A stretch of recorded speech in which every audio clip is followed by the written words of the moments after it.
একটা ঘটনা বলি, বাস্তব ঘটনা। আজ থেকে প্রায় 10 বছর আগে আমি সিঙ্গাপুরে তখন প্রথম আসি।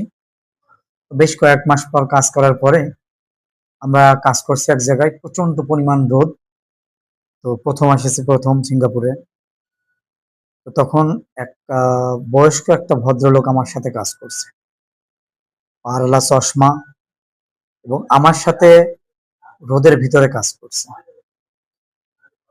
তো চুল পেকে গেছে, বয়স হয়ে গেছে অনেক। তো আমি তাকে জিজ্ঞাসা করলাম, আঙ্কেল, আপনি কত বছর বিদেশ?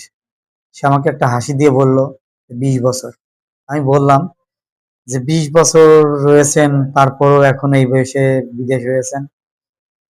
সে তখন আবার আমার দিকে তাকালো, এবার একটু হাসিটা জোরে দিল, দিয়ে বলল, বাবা, সংসার খুব খারাপ জিনিস, সংসার খুব দায়িত্বের জিনিস।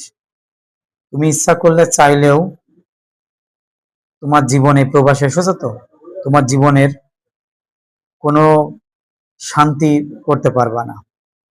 তুমি মন না চাইলে তোমার পরিবারের জন্য থাকা লাগবে। এই কথাটা সত্যি মনের ভিতরে আমার গেঁথে গেল। পরিবারের জন্য একটা পুরুষ মানুষ কি করে।